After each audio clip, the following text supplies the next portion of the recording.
Pemirsa TV OMG, sekarang saya sedang berada di Gedung Dewan Pers. Saya akan mewawancarai Ketua Dewan Pers, Bapak Muhammad Nuh.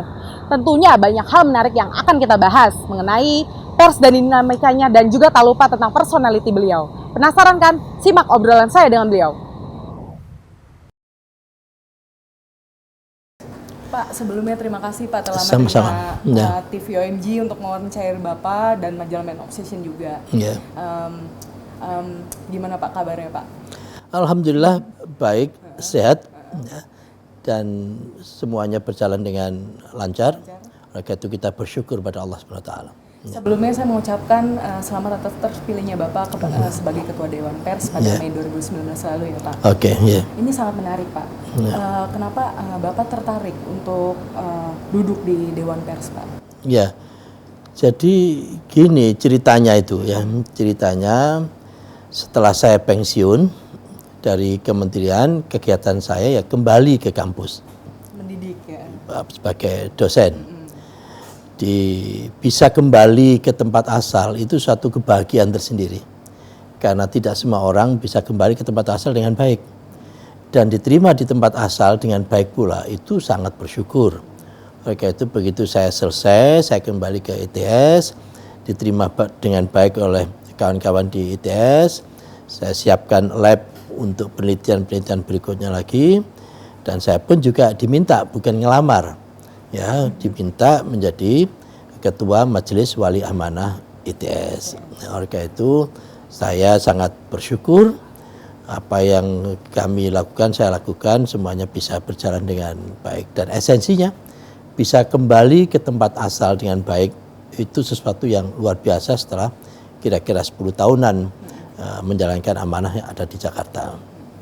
Nah setelah itu saya pun juga diminta oleh kawan-kawan di pansel lah namanya, panitia seleksi di Dewan Pers itu, Pak Nuh mau nggak kalau ikut sama-sama mengembangkan Dewan Pers itu? Saya ini sudah banyak pekerjaan, saya bilang. Dan saya juga sudah relatif sepuh lah, sudah tua. Enggak, ini penting dan seterusnya. Akhirnya saya nyatakan kesediaan untuk jadi anggota Dewan Pers.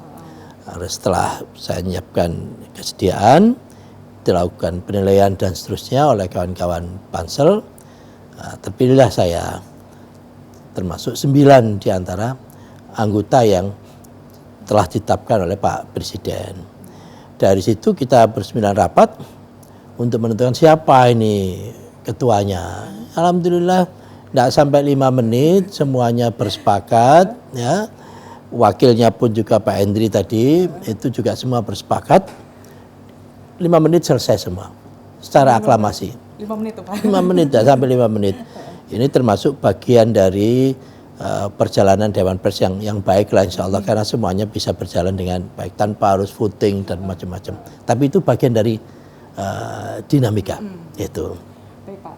Pak, Bapak kan memimpin Dewan Pers Pak di tengah hiruk pikuk kebebasan pers yang luar biasa dan dengan segala dinamikanya. Bagaimana perasaan Bapak?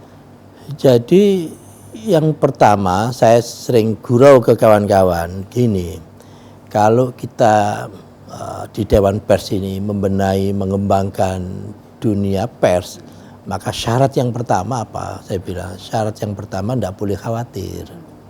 Khawatir apa? Khawatir kehabisan persoalan. Artinya apa? Banyak persoalan itu, dan itu bagian dari hidup. Itu bagian dari kehidupan. Tidak ada kehidupan yang tidak ada persoalan.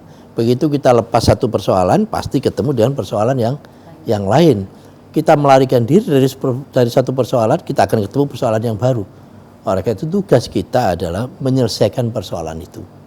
Menyelesaikan persoalan itu. Dan pasti muncul persoalan baru lagi, ya diselesaikan lagi. Sehingga kemuliaan hidup kita itu sampai atau diukur melalui ada berapa banyak persoalan yang kita selesaikan. Bukan berapa banyak persoalan yang sampai ciptakan, tapi persoalan yang diselesaikan. How to solve the problem, bukan how to create the new problem. Begitu. Oleh karena itu saya sampaikan kepada kawan-kawan, ayo, karena zaman sekarang ini memang zaman perubahan.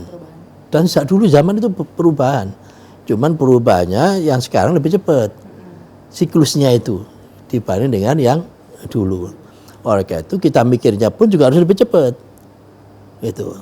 Jangan sampai meskipun ada beberapa penelitian yang menunjukkan bahwa kompleksiti sosial atau social complexity itu kenaikannya lebih cepat dibandingkan cognitive capacity, dibanding kemampuan pemahaman kita terhadap persoalan itu. Disitulah berarti ada gap. Ada gap. Karena yang kompleksiti sosial itu naiknya begini, cognitive capacity naiknya begini. Berarti ada delta, ada gap di sini. Gap inilah yang menjadi persoalan yang harus kita selesaikan. Orang sering menyebut misteri. Saya belum tahu jawabannya apa. Saya belum tahu jawabannya. Kenapa ada terjadi itu? Itu fenomena real yang ada dalam kehidupan. Lah, tugas kita adalah mempercepat cognitive capacity itu. Dari situlah maka kami ingin bersama-sama dengan kawan-kawan yang lain, seluruh pemangku kepentingan, ayo dunia media ini jangan dilupakan. Ini sebagai sekolah tanda petik yang lain. Sekolah kehidupan. Oleh karena itu, pers harus punya fungsi edukasi. How to educate the people. Itu untuk nutup gap ini. Karena kalau tidak nanti semakin kompleks sosialnya, semakin kompleks, terus kapasiti kognitifnya semakin lebar jaraknya, maka semakin banyak misteri dalam kehidupan itu. Kalau kita masuk dalam kehidupan yang penuh misteri, kita tidak bisa menyelesaikan dengan baik. Oleh karena itu, peran pers yang pertama saya sampaikan, how to educate the people. Bagaimana melakukan edukasi kepada masyarakat. Sehingga pemberitaan-pemberitaan yang disampaikan oleh media, itu semuanya ada unsur edukasi. Basisnya apa? Basisnya semuanya harus ada datanya. Ya, karena dari data itulah bisa diolah jadi informasi. Dari informasi itu pula lah nanti kalau dicari keterkaitan antara informasi yang satu dan yang lain, maka akan jadi knowledge, pengetahuan. Padahal kita semua punya kesepakatan atau paham betul bahwa zaman sekarang itu namanya knowledge based society.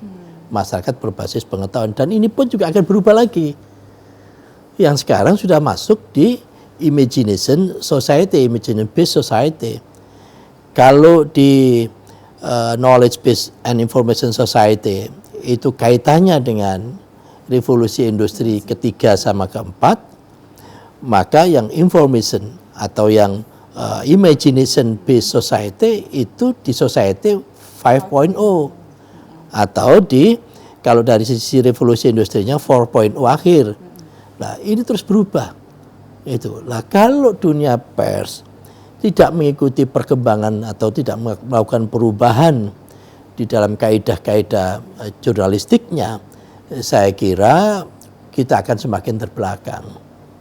Disitulah tantangan yang sangat besar yang harus kita selesaikan, sehingga kami ingin dalam waktu perjalanan kepemimpinan kami bersama-sama dengan kawan-kawan, salah satu diantaranya adalah penguatan kompetensi jurnalistik dalam perspektif 4.0, 5.0 itu, supaya mereka tidak gagap, supaya bisa mengikuti perkembangan begitu.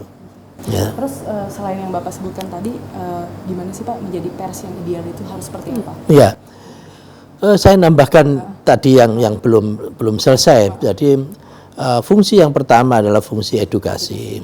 Fungsi yang kedua, pers itu harus bisa memberdayakan resources, sumber daya yang ada di masyarakat. Pilar-pilar di masyarakat harus kita berdayakan. Ya, jangan dipecah.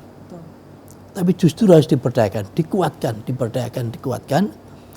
Dan yang ketiga, peran pers itu kita harapkan bisa memberikan pencerahan, enlightenment, pencerahan. Kalau saya pinjam ilmu fisika, ya, kalau kita ingin cerah, maka kita butuh cahaya. Dan cahaya yang paling tinggi, tingkat clarity-nya, tingkat terangnya, adalah cahaya putih.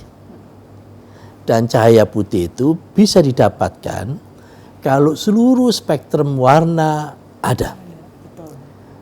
Begitu ada salah satu spektrum warna yang dicabut, tidak putih lagi. Itu filosofi itu saya sampaikan ke kawan-kawan, Indonesia yaitu putih. dalam perspektif etnik Indonesia itu ya ada Maduranya, ada Bataknya, ada Bugisnya, ada Dayaknya, ada Sundanya, ada macam-macamnya. This is Indonesia, itu Indonesia. Ya, dari perspektif agama Indonesia itu ada Konghucunya, ada Islamnya, ada Hindu-Budanya, ada Kristianinya dan seterusnya. Jangan sekali-kali ngambil meniadakan satu spektrum warna, meskipun spektrum warna itu kecil, karena tidak putih lagi. Nah, pers harus memperkuat itu, memperkuat spektrum-spektrum, baik dari perspektif etnik, maupun perspektif keagamaan, maupun perspektif sosial politik, demikian dan seterusnya. Tugas pers itu begini, bukan begini. Gitu. Itu pencerahan. Itu semua untuk apa? Itu semua untuk memperkuat nasional kita, memperkuat nasionalisme kita. Itu karena kalau kita bicara nasionalisme, ya berarti kita harus bicara tentang tujuan kita bernegara. Tujuan kita bernegara apa sih? Melindungi segenap tumpah darah, seluruh rakyat kita lindungi, mensejahterakan, mencerdaskan kehidupan bangsa, dan perdamaian abadi. Sehingga media itu ya harus memperkuat pilar-pilar itu. Oleh itu kenapa tadi saya bilang edukasi itu ya, untuk mencerdaskan, bukan membodohin. Oleh itu basisnya semuanya data. Lah menyambung pertanyaan panjenengan yang berikutnya tadi itu seharusnya kayak apa sih media itu? Saya selalu bilang berangkat dari epistemologi, dari kata. Media, ada kata jadiannya mediator. Yaitu apa? Orang yang di tengah-tengah, yang berada di antara. Sehingga saya sampaikan media itu apa wilayahnya? In between. Di antara. Kalau media itu sudah nempel di dinding, maka dia terkooptasi, fungsi mediasinya hilang. Gitu. Baik dinding sebelah sini maupun dinding sebelah sana. Oleh karena itu dia harus berada di antara itu. Menjembatani, karena tadi fungsi empowering, pemberdayaan tadi itu, sehingga dia harus ngerangkul semuanya. Oleh karena itu saya sering menyampaikan media, hasil media itu ibarat oksigen. Ya, ibarat oksigen.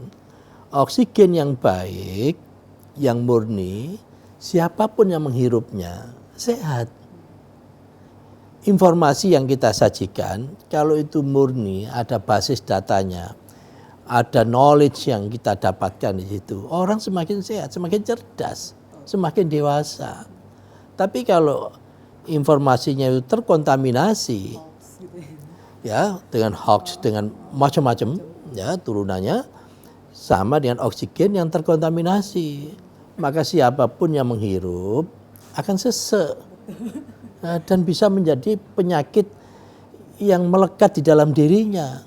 Artinya apa? Kalau informasi dia bisa memiliki, karena informasinya selalu mengalami distorsi, maka mindsetnya pun juga menceng nanti. Begitu mindsetnya menceng, maka cara berpikirnya pun juga menceng. Hasilnya juga menceng pula.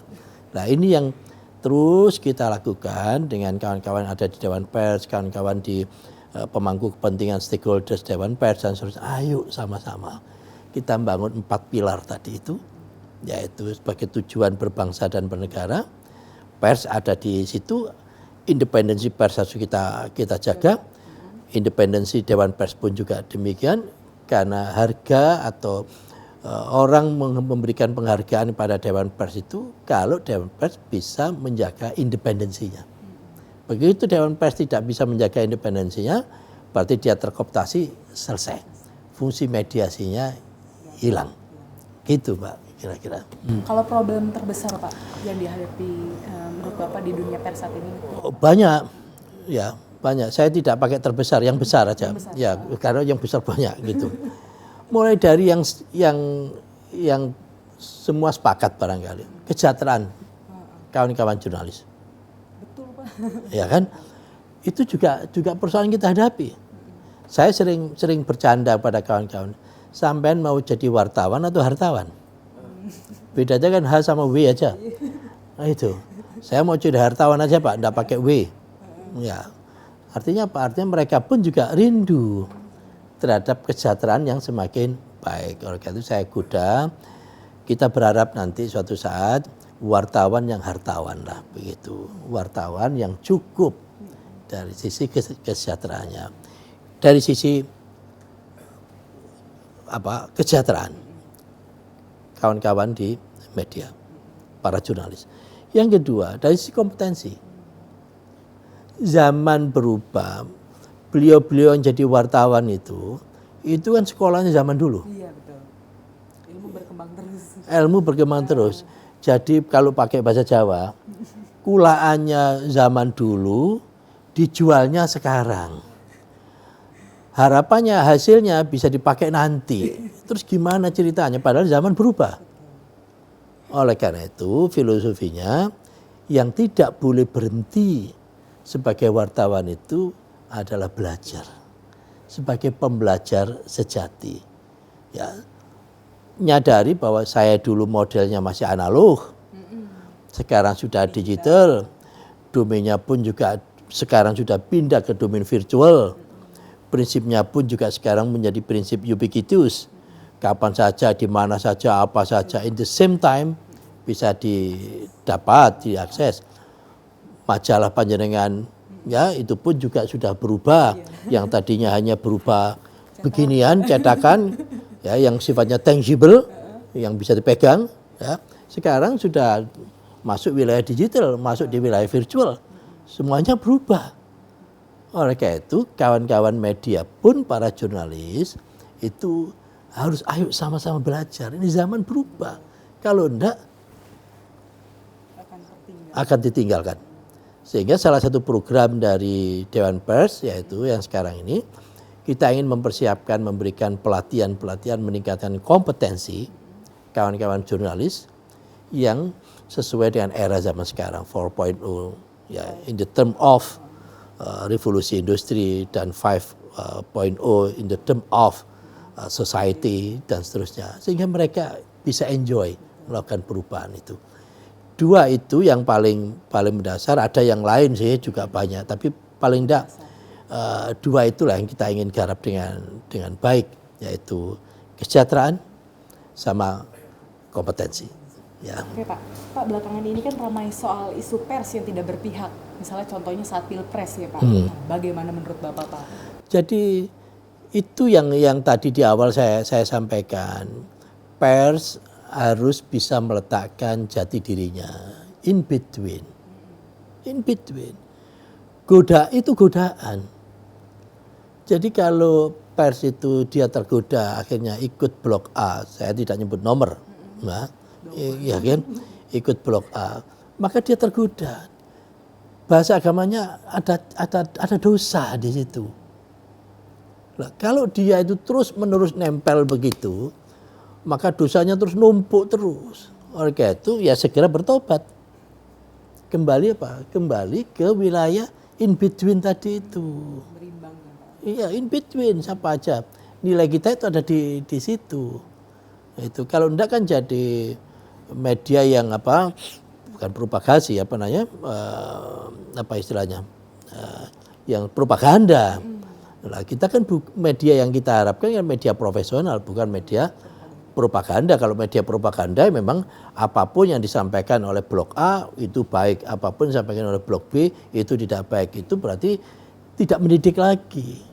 Basisnya bukan how to educate the people. Masyarakat ini kalau cerdas itu enak, Mbak. Ya, masyarakat itu kalau dewasa juga enak. Yang kita ingin bangun cerdas dan dewasa. Kalau dia cerdas dan dewasa, begitu dia terima berbagai macam informasi, dia bisa self-censoring. Tidak mungkin semua sensor diletakkan oleh lembaga kuasi publik atau apa saja, tidak mungkin. Justru di masyarakat itulah, oh bohong, wah ini benar ini bohong, wah ini benar ini, dan seterusnya. Saya kira itu. Ini ya. Obsesi Bapak Pak sebagai Ketua Dewan Pers Pak? Jadi seperti yang di awal tadi saya sampaikan, kita ingin dunia media itu bisa memerankan betul 3 fungsi tadi itu. Fungsi edukasi, fungsi pemberdayaan, dan fungsi pencerahan. Dan ini semua untuk memperkuat nasionalisme kita. 3E. education, how to educate, empowering, enlargement untuk memperkuat nasionalisme kita. Ujungnya semuanya muaranya ke nasionalisme kita. Jangan terbawa seakan-akan ini kebebasan demi kebebasan. Enggak lah. Semuanya ada frame-nya. Frame-nya itu kepentingan nasional. Tetapi kepentingan nasional tadi tidak boleh dimanipulasi. Ya, kalau kepentingan nasional versi saya sama versi sampean, ya beda-beda lah. Ini sudah mulai. Jadi memanipulasi kepentingan nasional versi saya, versi panjenengan, versi yang lain-lain. Lah kita tidak ingin itu. Itu. Saya mau tanya Pak, tadi kan di depan ada tagline yang pers is not crime. Oh ya. Gimana menurut Bapak Pak? Jadi memang filosofinya apa yang disajikan oleh kawan-kawan media bukan sesuatu yang kriminal, ya, tapi ingin menggali, menyampaikan substansi dari kebenaran itu. Tetapi semua ada batasnya, ada bingkainya. Bingkainya itu ya nilai-nilai kemanusiaan dan nilai-nilai yang diakui dalam kita sebagai bangsa dan negara. Rumusnya di situ aja. Jadi kita boleh pindah ke sana. Bingkainya ini. Kalau ke sana, sampean bukan lagi punya saya, orang lain sudah. Gitu. Jadi ikuti aja bingkai ini, bingkai bangsa dan negara, bingkai nilai-nilai kemanusiaan, itu insya Allah aman. Nah, ini agak personal sedikit ya Pak. Iya. Nah, bagaimana sikap keluarga ketika Bapak harus sibuk lagi mengurus pers setelah sebelumnya menjadi menteri Pak? Ya memang mungkin saya ini kan punya istri satu, ya kan, punya anak satu, ya kan, anak saya juga sudah berkeluarga, punya cucu satu, ya alhamdulillah relatif sudah persoalan domestik sudah bisa diselesaikan. Saya juga begitu selesai dari menteri itu yang membahagiakan Mbak, itu apa? Apresiasi. Saya tidak pernah ngelamar-ngelamar, tapi diminta. Mulai dari di ITS sendiri saya diminta, ya, sebagai ketua majelis wali amanah yang paling tinggi yang memilih dan menetapkan rektor, ya kan. Saya juga di Badan Wakaf juga diminta, Kepres juga. Saya juga di Bank Mega Syariah sebagai komisaris juga diminta. Saya juga di sini juga diminta. Saya juga di PBNU juga diminta. Jadi nggak ada yang pakai ngelamar terus pakai gerilya politik dan seterusnya. Saya sudah selesai. Saya sudah selesai. Saya sudah tidak ada keinginan ambisi politik. Saya sampaikan ke kawan-kawan, saya sudah selesai. Oleh karena itu saya tidak ada minat untuk urusan jabatan, untuk urusan itu. Karena itu saya kan 60 tahun. Nah, sekarang sudah 60 tahun, saya insya Allah tanggal 23 besok itu akan saya luncurkan buku saya. Ada 3 buku yang saya luncurkan. Buku yang terkait dengan biografi saya, buku yang terkait dengan apa yang saya kerjakan waktu di Kominfo sampai di Kemdikbud kemarin, dan ada buku yang sudah lama saya baca-baca dan saya memberikan syarah atau ulasan, yaitu namanya Usfur ya. Itu sebenarnya 5 tahun yang lalu. Nah, insya Allah nanti tanggal 23 mau saya luncurkan ke tiga-tiganya dalam rangka 60 tahun saya. Nah yang di situ saya sampaikan salah satu perenungan saya, modal yang diberikan Allah kepada saya ini tidak bisa dihitung, terlalu besar, terlalu banyak, tidak bisa dihitung. Tapi hasilnya sangat bisa dihitung.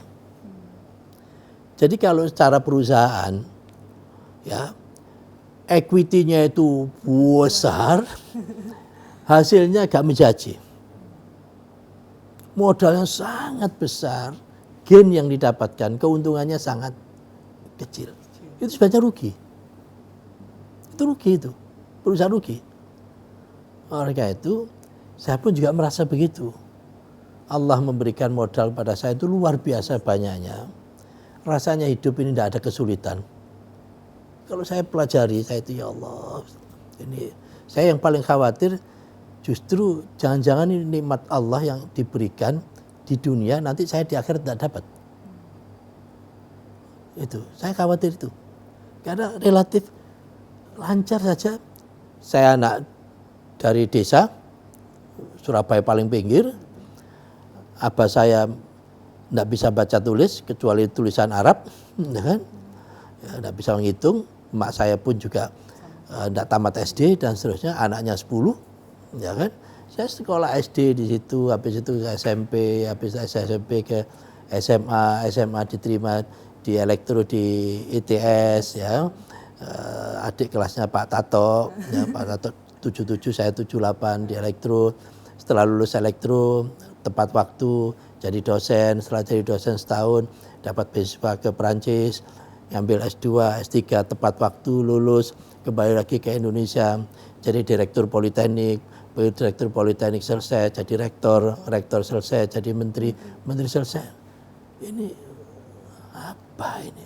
Fabiai alai rabbikum atiqadiban.